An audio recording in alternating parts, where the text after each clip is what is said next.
It's known as the most powerful handgun in the world, made famous by Clint Eastwood in the Dirty Harry movies. It is one of the biggest, baddest guns ever made. Nearly unlimited firepower available with the pull of a trigger. Now, the Magnum on Modern Marvels.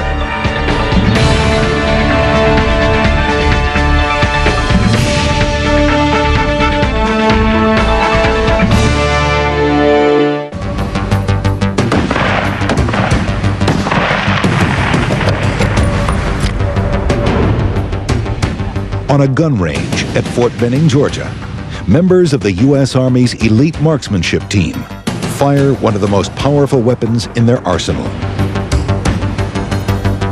These are handmade Magnum rifles, specially fitted to the body of each shooter. The oversized guns and the souped-up shells they fire are unique in the world of firearms. They are Magnums. The targets in their gun sights are small because they are 600 yards away, a third of a mile. You will have 20 minutes to shoot 20 well-aimed shots. You may commence firing. The recoil is probably 3 times as much as an M16, and if you lay down there for about 40 minutes in a team match in 100-degree weather, you start to notice the weight of it and the recoil gets to you. So it's a little more mentally taxing, I think, to stay on top of it.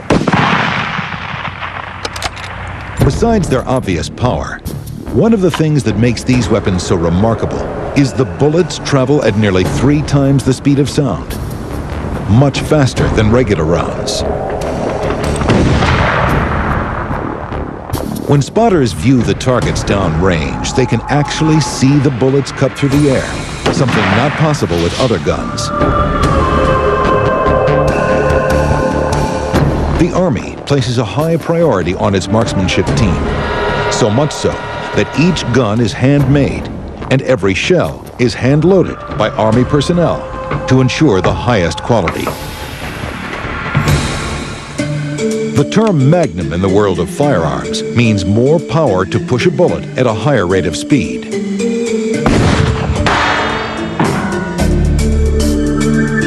Many people believe only large caliber handguns are Magnums. The caliber is determined by the size of the bullet. A 44 caliber gun, for example, has a bore that is 44/100ths of an inch in diameter.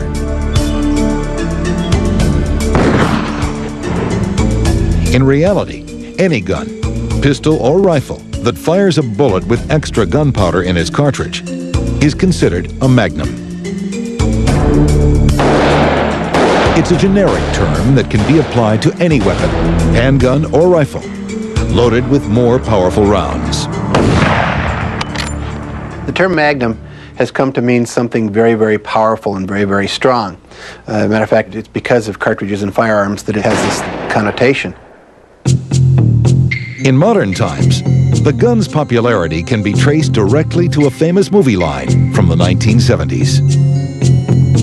The actor was Clint Eastwood. The movie was Dirty Harry. Movie director and firearms aficionado John Milius wrote the line. This is a 44 Magnum, the most powerful handgun in the world, and it will blow your head clean off. Now, I don't know whether we fired 5 or 6, but the question you gotta ask yourself is, are you lucky, punk?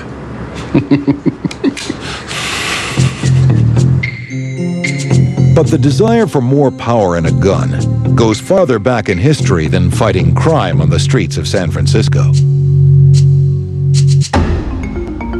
Packing more powerful loads was first developed in the 19th century in Britain, when big game hunters removed the bullets from gun shells, added more grains of gunpowder, and then resealed the bullet to the cartridge. The result? Sometimes they got more power in the gun. Sometimes the gun blew up in their face. The reason why they wanted more power in a gun was simple. More force behind the bullet, any sized bullet, meant more striking power on a target. This, in turn, gave them a better chance of bringing down a charging animal before the animal had a chance to reach them. These overloaded shells and the guns that fired them were early versions of today's Magnums. The guns were often called horse pistols because they were so bulky they could only be carried in the saddle of a horse. Well, probably one of the most extreme examples of the big, large caliber horse pistol was the British Model 1842 Lancer pistol. It was a real hunker. It was about 70 caliber. It fired a carbine load of powder, which is about a 65 grain charge, and it was a real wrist breaker. But it was probably guaranteed to stop anybody if you hit them in the right area. The gun itself was so large, so unwieldy, and so uncomfortable to shoot that the soldiers themselves really didn't like it. They were issued to the Lancers and the Light Brigade, but as many of them threw them away and availed themselves of Colt or Adams revolvers. In the United States, the man known for pushing the limits of power in a gun was Samuel Walker. He was a member of the U.S. Army's Regiment of Mounted Rifles and was on his way to help start a new group of lawmen, the Texas Rangers.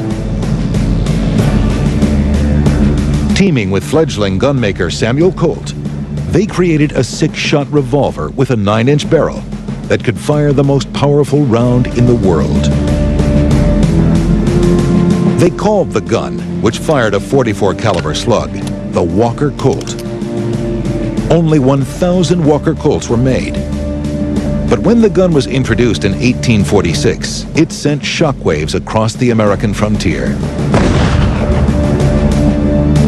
They devised this humongous, almost 5-pound .44 caliber revolver. It was made by Eli Whitney at Whitneyville.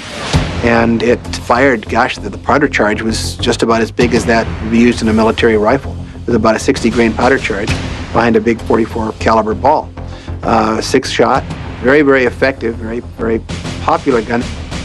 The new .44 caliber Walker Colt was the most powerful production revolver ever made until the 1980s.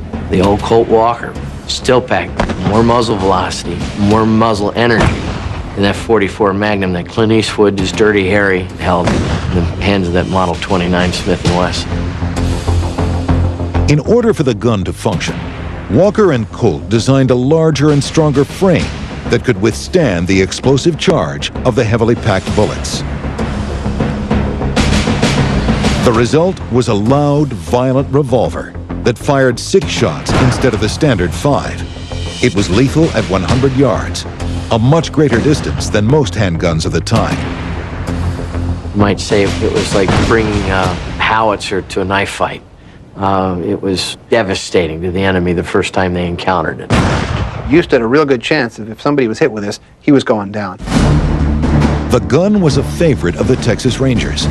The Rangers used the weapons in their fight with warring Comanche Indians, pushing the border with the natives back 300 miles in 2 years.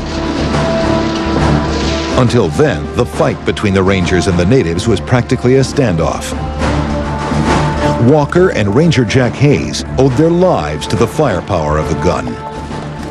Jack Coffey Hayes and Sam Walker holed up in that little canyon outside of Utopia, Texas, fighting off dozens of Comanches with just a pair of revolvers. Normally, in any other fight, those two guys would have been instant history. But the power of the Walker Colt could not save its inventor from an early demise. Samuel Walker was fighting in the Mexican-American War in 1847. Walker led a group of 50 Texas Rangers against a stronghold of Mexican soldiers in the border town of Formentera. You see 500 of Santa Anna's best trained regular men. These aren't volunteers, these are regulars that Walker rides in on. These are the same guys that brought the Alamo down in 1836. And Walker just shows up with a tenth of the size in men and runs these guys right out of town. I mean, just completely scares them, turns them heel to toe, and they're out. To add insult to injury, Walker fired the Mexicans' cannons at the fleeing army by using his Walker Colts. He wheels the guns around at the retreating Mexicans, and he pulls out this new revolver that he got from Colt, and he cocks it and he fires the full blast right into the breech of the cannon, knowing that the fire from the charge is going to light off the round in the cannon. And sure enough, it does. and he takes both guns and he's firing these artillery pieces that the Mexicans left behind. Outside of town, the Mexicans realized that a much smaller force, armed with loud and powerful handguns, had routed them. They returned and began fighting bloody hand-to-hand combat. One of the Mexicans gets on a balcony across from the town square, and he fires a musket shotgun. One of the many bullets that thing fires creases Walker's head and also his upper chest. And as he takes his fatal wound and slumps down to the pavement in the door frame of a house, he tells the men, don't give up. Keep fighting without me. And he turns his guns over to one of the troopers in his command, William Ashbaugh, and then expires. The death of the much-loved Walker sent the Rangers on a rampage. They destroyed the town and everything in it. Walker was young, in his mid-30s, very slight of build, blue eyes. He was the bon vivant of military courage. To learn that he died in battle like that, they went nuts. It was the first time in American military history that you might say they stood a good grounds for wartime atrocities. They laid waste to the town. The Mexicans were eventually pushed out. No quarter was given. You may as well have flown a black flag. You weren't taking prisoners. Everything got torched. It was a real ugly scene in the memento of the evening of Walker's death. When we continue, the charge of wild beasts in Africa leads British gun companies to create the first true Magnum. It took nearly 150 years to discover what happened to the guns Samuel Walker gave away when he died. They were eventually returned to his family and today are housed in a private gun collection. The Magnum will be right back. You're watching The Magnum on Modern Marvels. The gun rooms at the Holland & Holland Firearms Company in London, England, possess the distinct whisper of days gone by. Trophies of game, both large and small, bagged by guns manufactured by Holland & Holland, line the walls. And we're probably more famous throughout the world for the manufacture of sporting rifles, while our hunting rifles cover the whole spectrum. So from deer stalking, typically in Scotland or in the home counties, right the way through to the largest game, the African game. The company is nearly 200 years old. Its effort to make extra powerful hunting rifles in the 1880s led to the development of the modern-day Magnum. It was the age of Sherlock Holmes. The Industrial Revolution had gripped the city. Smokestacks from factories turned the sky black with an obnoxious smog. As the writer Oscar Wilde succinctly put it at the time, the nice thing about living in London is you can see the air you're breathing. To escape from the unhealthy chaos of the city, wealthy English gentlemen traveled to the wilds of Africa to hunt big game. They called their adventures safaris, which lasted for months and had as many as 100 people trudging through the jungles hunting dangerous animals. Victorian hunters were shooting just about everything that moved. There wasn't too much regulation back then. Elephants, tigers, lions, various types of antelope, giraffes, rhinoceroses, basically pretty much anything that they could encounter. And they'd have guns, a number of different guns with them of varying calibers and varying powers to deal with whatever creature they came across. But the hunters on these expeditions quickly realized they had a problem, a big problem. Many of the guns they used were ineffective against the largest and most dangerous animals in Africa. There's no doubt that in those days, the reliability of the rifles, although good, was nothing like the quality of rifles and ammunition today. One could not rely so much on the ammunition that you had in those days. Certainly the calibers were there to do the business in any African situation. Misfires and the failure of the rifle and the ammunition is not a situation you want when something dangerous and angry is charging you. A simple hunting rifle used back in England to shoot boar or quail was no match for a charging elephant. Many hunters were killed. Not because they were bad shots, but because their guns could not do the job. When you're chasing a lion or a tiger or an elephant, the emphasis, of course, is to stop the animal as quickly as possible so that you protect yourself from any kind of danger. And therefore, the big game hunters were continually searching for a cartridge that would have this tremendous stopping power. They'd essentially like a cartridge that was as strong as a freight train, that when it hit an animal, it stopped it dead in its tracks. So they needed bigger bullets and larger cartridges, larger cartridge cases to get the effect that they wanted. So if you're shooting an elephant or a tiger or something like that, you needed a large, slow-moving, heavy bullet to try to take them down. Once they realized what the need was, others then followed on, and the sport hunter followed in the footsteps of the first people who were literally opening up the country and discovering what was there. So this information then came back, and the gun makers set about meeting the needs of the sportsman. So this is how the development of these new calibers came about, and moving from the bore rifles to the express rifles. To give the hunters a sporting chance, Holland & Holland developed in the mid-1880s an express rifle, named after express trains that ran from the English countryside into the city without stopping. Well, express rifles come about because of the velocity at which the bullet was propelled. A more effective means of sealing the chamber was found, and it was possible to raise the pressures and develop higher velocities, and hence the express. And it's possible to produce as much energy in a bullet by speeding it faster, so that you could have a smaller projectile traveling at a higher velocity, but would still deliver the same impact energy. When introduced to African safari hunters, the gun was an immediate success. Hunters no longer worried that large game could take a bullet and keep coming. Express rifles were forged with super strong double barrels. Because of this added strength, cartridges packed with high loads of gunpowder could be fired safely from each barrel at the same time.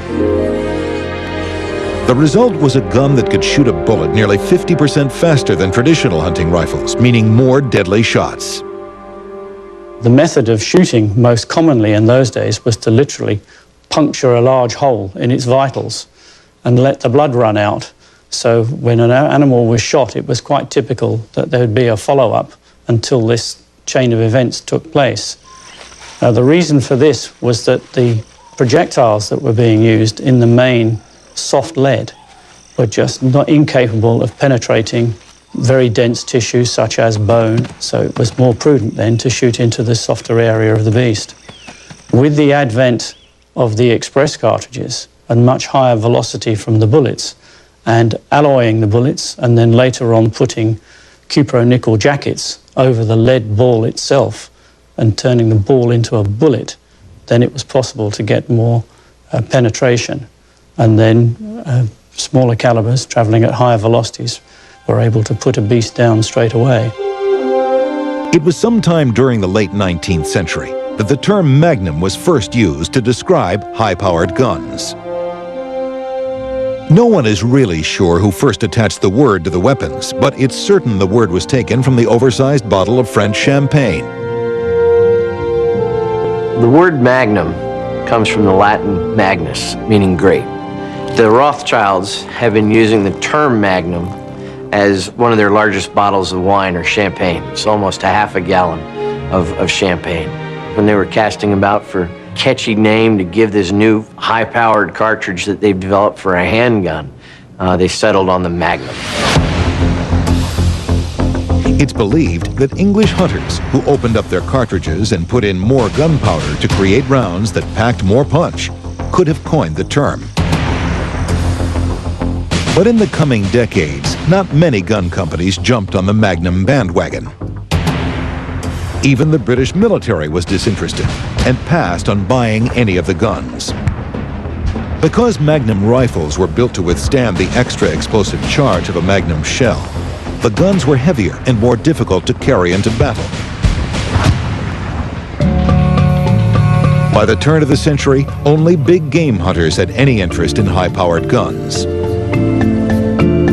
The most famous big game hunter of the day was U.S. President Theodore Roosevelt.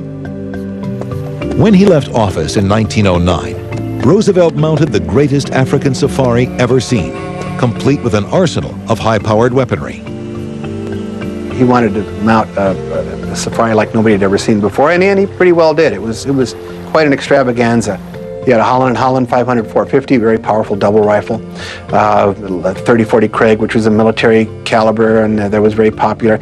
Basically, he took enough guns with him to deal with just about anything he would encounter, and he pretty well shot it. He sent back lots and lots of specimens, a number of which are in museums in the United States.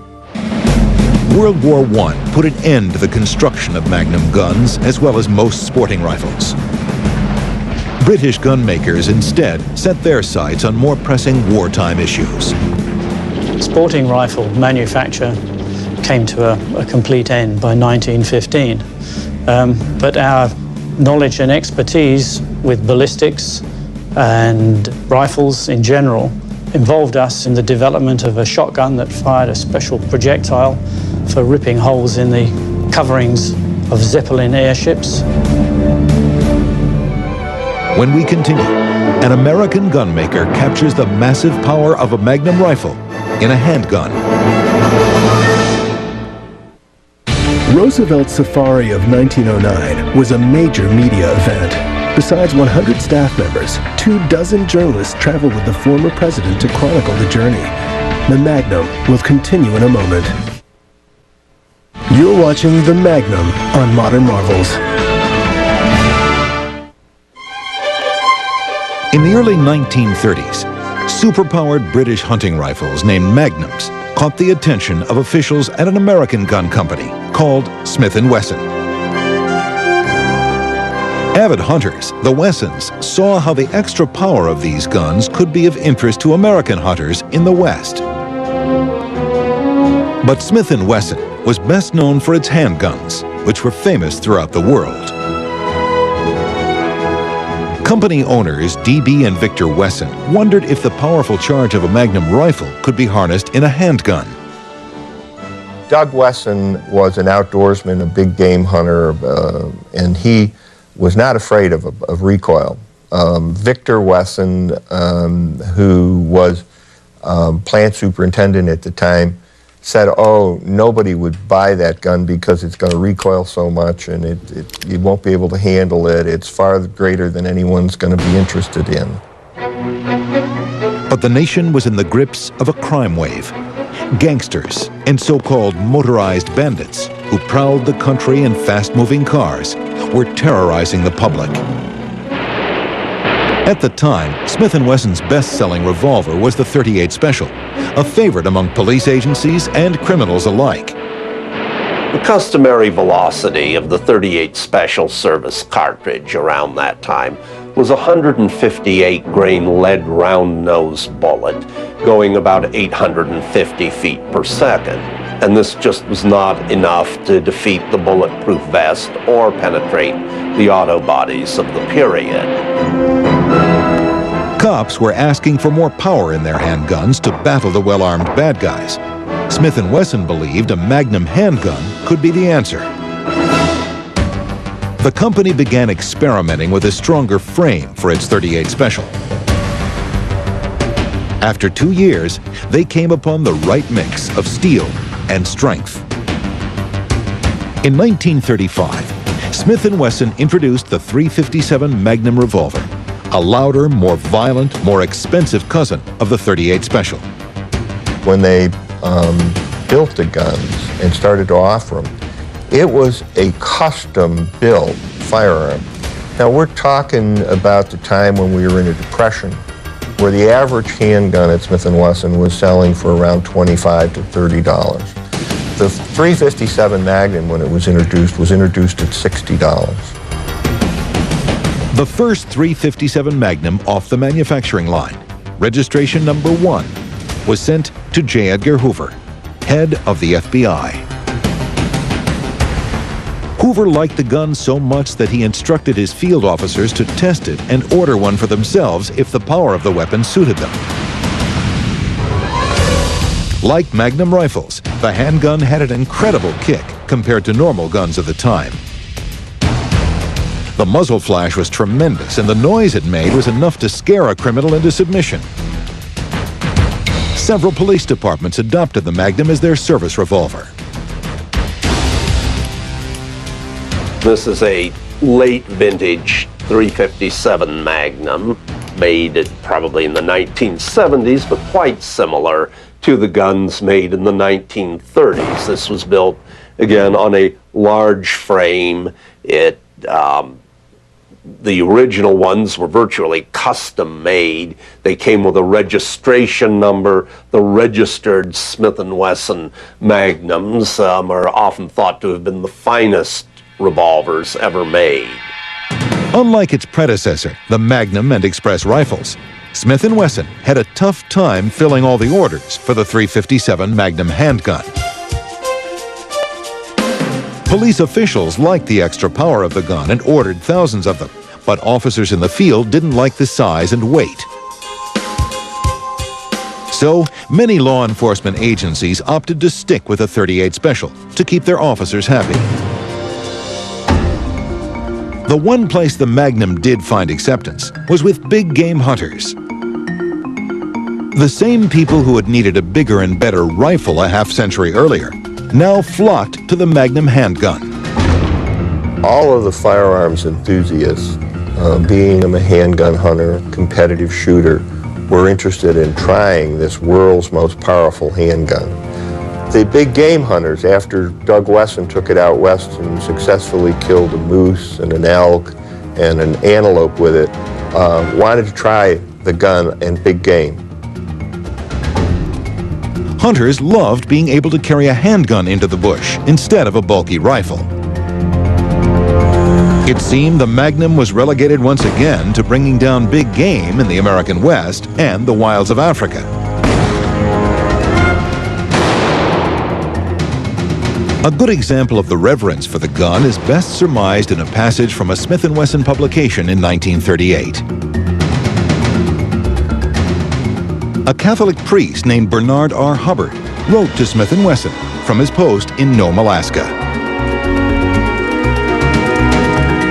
He wanted the company to know that the new .357 Magnum handgun had saved the lives of his Eskimo parishioners during a recent walrus hunt. The hunting had been poor that year, and the Eskimos were in danger of starving unless a large walrus was brought down. Father Hubbard says, in part, the Eskimo hunters are very impressed with the Smith & Wesson .357 Magnum after seeing them in action on the walrus herd, as they are the most prized weapon any of us have ever had. Father Hubbard doesn't give the weight of the big bull, but as it was the largest bull this past season, and we know that 2,000 pounds is not an unusual weight for these animals, we really feel that 3 bulls with 3 bullets definitely established the .357 Magnum as a big game revolver on its own right. As had happened before, a world war nearly made this newly minted Magnum extinct. Though the gun did have at least one big fan in the military.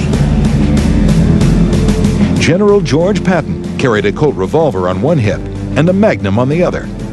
But American troops would never carry such an unwieldy gun into battle.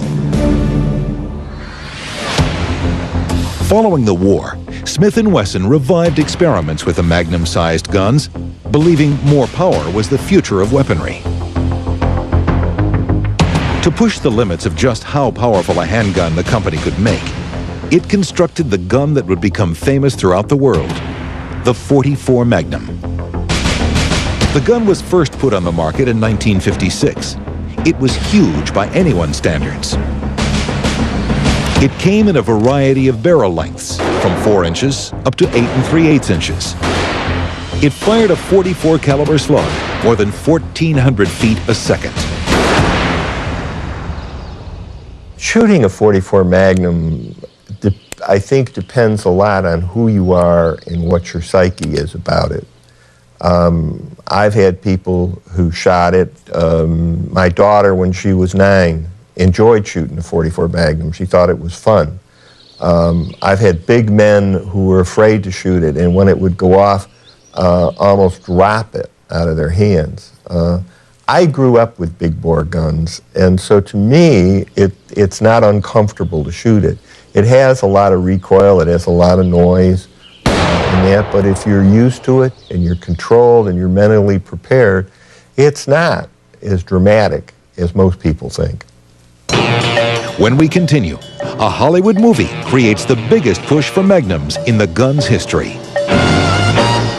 During the first half of the 20th century, the Smith & Wesson .44 caliber handgun and later the .44 caliber Magnum handgun were among the company's worst-selling weapons. The Magnum will be right back. You're watching The Magnum on Modern Marvels.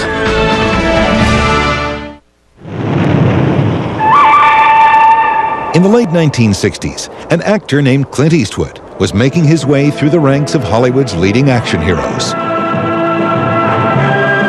He had starred in a series of spaghetti westerns that had given him a cult following. Now, Hollywood was ready to make him a star.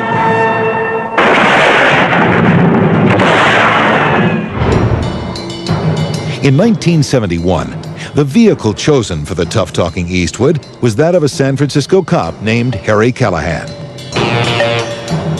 The character's nickname was Dirty Harry, and he carried a very large handgun, a Smith & Wesson .44 Magnum. Film director John Milius was called in to punch up the script for the movie. This is one of the Dirty Harry revolvers, one of the first ones from the first movie. And Warner Brothers gave me this after I worked on the first one and wrote the second one too. And so that was, at that time, we thought that would probably be all of them that would ever get made. So I said, well, I'd like to have one of those guns since I'm the one who brought it to everybody's attention. The scene that was heard round the world was simple. San Francisco Police Detective Harry Callahan was just sitting down for lunch when a criminal robs a bank. An annoyed Callahan gives chase. This guy is wounded and on the ground, and that's when he comes up to him. And the guy's going to reach for his gun, and he says, I don't know whether I fired 5 or 6. And he's still eating the rest of his hamburger. And then, of course, the guy says, I got to know. And, of course, he points it, and the guy's horrified. He pulls the trigger, and it's empty. So the whole time, he'd fired 6. It was a gun executive's dream. Overnight, the sales of the .44 Magnum went through the roof. Smith & Wesson was inundated with orders and could not keep up with demand. .44 Magnums were being sold on black market at 3 and 4 and 5 times the retail price of the gun. The gun was to retail, slightly over $150, $160. And then they were commonly being sold in the mid-70s for $600 and $700. The .44 Magnum craze lasted about 5 years. Smith & Wesson officials say many of those guns sold during the early and mid-1970s were fired once or twice and never fired again. It's amazing in that I've talked to lots of people in my different capacities at Smith & Wesson that bought .44 Magnums from the Clint Eastwood period and yet never even shot them and had no idea. They were scared of the gun because of what Clint had said and how powerful it was. They were afraid to really go out and shoot it. But the Dirty Harry phenomenon solidified the Magnum as one of the most famous guns in the world. Today, at the Smith & Wesson assembly plant in Springfield, Massachusetts, the gun is still made, though in smaller numbers. It's handcrafted from more than 50 parts. Precision equipment is used to check the machining on each Magnum. Each gun is engraved with a laser. And every Magnum is tested at Smith & Wesson's indoor firing range for accuracy. When finished, it's boxed and shipped to gun buyers who don't mind the kick of a powerful handgun.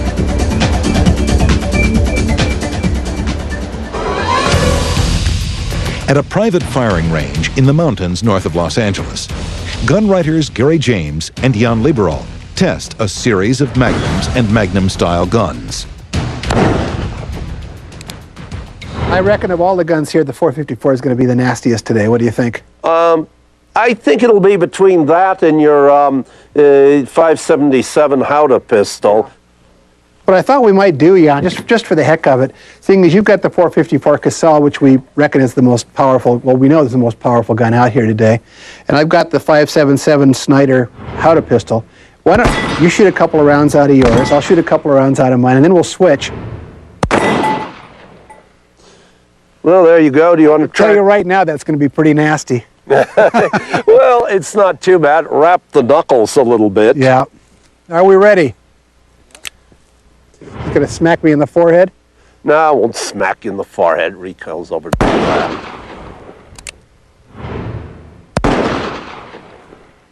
Oh, interesting. Okay. Yeah. Give that one a try. Even for seasoned gun enthusiasts, firing Magnums old and new makes a trip to the firing range an experience to remember. When we return, the speed of a Magnum bullet is seen on a firing range actually splitting the air.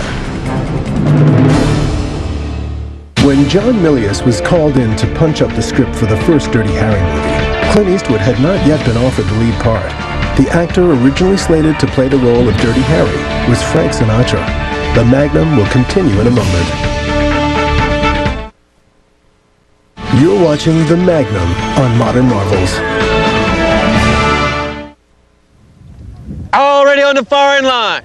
You may commence firing. At Fort Benning, Georgia, some of the most elite marksmen in the world fire state-of-the-art, handcrafted Magnum rifles. The Army recruits members of this team from a young age. The shooters compete in Olympic-class marksmanship contests throughout the world. The 16 members of the Army team fire all types of weapons when they compete, but they say there is nothing quite like firing a Magnum. My favorite part about the 300 Winchester Magnum is the report. When you're in a large shooting community and one of the 300 Winchester Magnums is fired, there's no questioning what just went off next to it. What I like about the 300 Winchester Magnum is the fact that you can shoot a heavier bullet at a faster velocity than almost any of the other competition cartridges that anybody is using. And you know that on a day like this, when you've got the 15 to 20 or 25 mile an hour winds, you have an edge over the rest of the competition because your bullet is going to fly straighter in the wind than theirs is. The targets being fired at are 6 feet tall, though at a distance of 600 yards, they barely look the size of a postage stamp. As the bullets from the guns are fired, soldiers downrange mark the targets so the shooters can see where their shots strike. I originally started shooting the Magnum in 1978. 1978 was a time frame when the 300 Winchester Magnum was really coming into itself. Everybody was testing new loads. The gun over the years has really come into itself. It's an awesome gun to fire, and accuracy is just unbelievable. Firing the weapon from a sniper's position takes years of practice and a great deal of patience.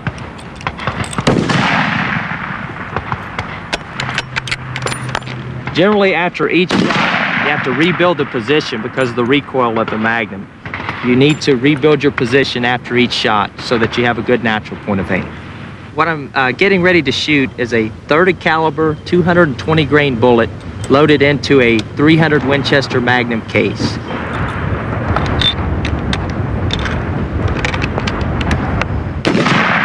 I'm going to check my wind.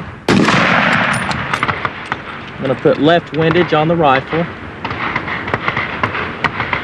Okay, I put 3/4 of a minute wind on the rifle.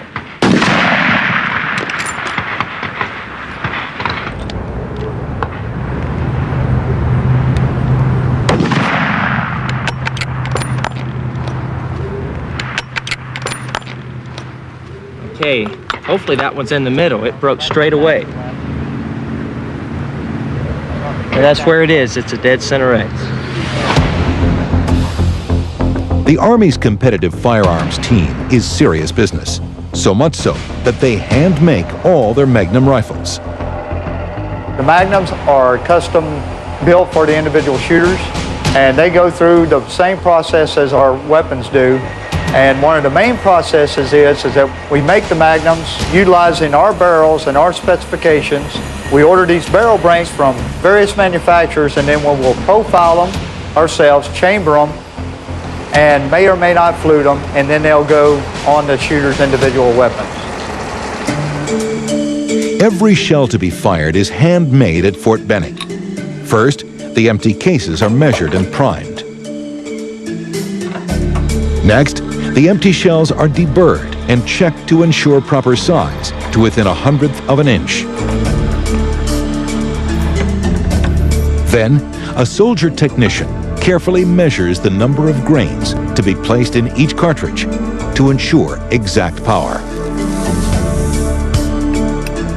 And finally, the bullet itself is seated onto the newly minted Magnum cartridge. It's then measured to be sure it meets the requirements for being fired in the .300 Magnum rifle. The round is now ready for the firing range. The highly refined process comes together on this range and others like it, where the Magnum rifles, the hand-packed rounds, and the shooter work in unison. Maximum distance shooting is very difficult. The number of variables is endless. I mean, you can see the wind today is blowing 20 miles an hour plus. A lot of times you will have to compete in rain, 100-degree plus temperatures. Pretty rigorous activity, really. At the National Rifle Association's museum in Fairfax, Virginia, one of the world's most extensive collections of historic weapons is on display. Every year, more than 60,000 people visit the facility to see these guns. Many of them ask the same question: is there somewhere in the massive display a Magnum? Whether you like guns or not, you've probably watched Dirty Harry. And if you can identify any type of gun, and not knowing anything about them, most people are going to reference the only thing they know, the .44 Magnum. So when they come in here and they want to see Dirty Harry's revolver, we actually have it. Since the inception of Magnum-style weapons, the quest to make a souped-up, highly charged gun has captivated gun makers and buyers. The answer was found in a gun aptly named the Magnum. Its effect has been felt from the frozen tundra of Alaska to the searing plains of Africa. It has been on the front lines of law enforcement in the hands of real police, and has helped save the day in the fictional world on the silver screen. It's one of the most famous and most powerful guns in the world. A weapon that carries with it a mystique as forceful as its name, the Magnum.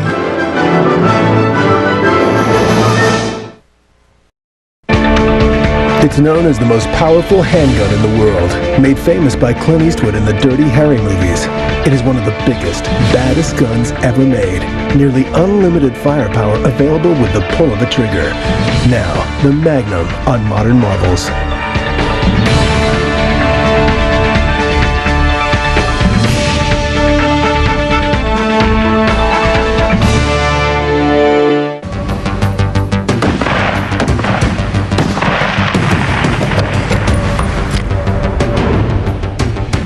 On a gun range at Fort Benning, Georgia, members of the U.S. Army's elite marksmanship team fire one of the most powerful weapons in their arsenal. These are handmade Magnum rifles, specially fitted to the body of each shooter. The oversized guns and the souped-up shells they fire are unique in the world of firearms. They are Magnums. The targets in their gun sights are small because they are 600 yards away, a third of a mile. You will have 20 minutes to shoot 20 well-aimed shots. You may commence firing.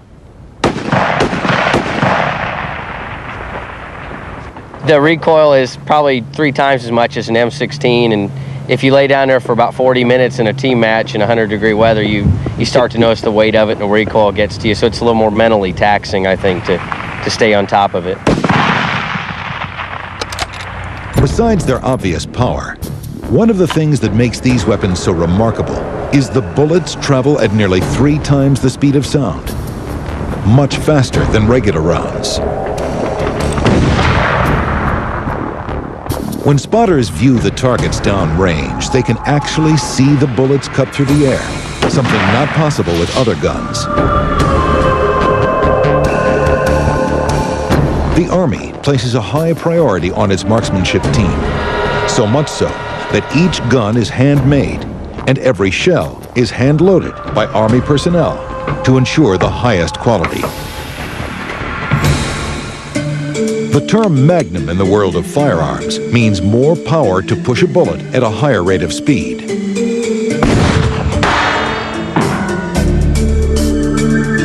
Many people believe only large caliber handguns are Magnums. The caliber is determined by the size of the bullet. A .44 caliber gun, for example, has a bore that is 44/100ths of an inch in diameter.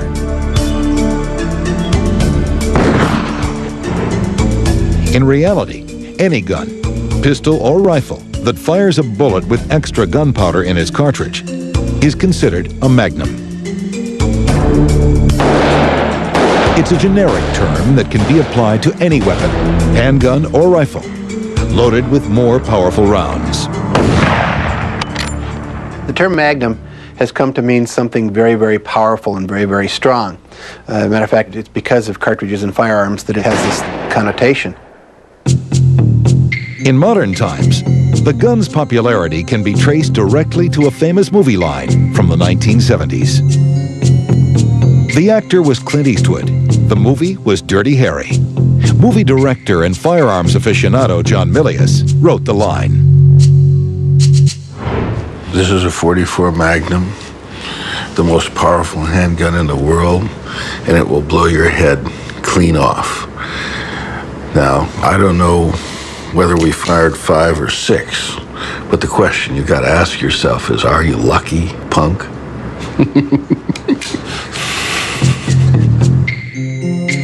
But the desire for more power in a gun goes farther back in history than fighting crime on the streets of San Francisco.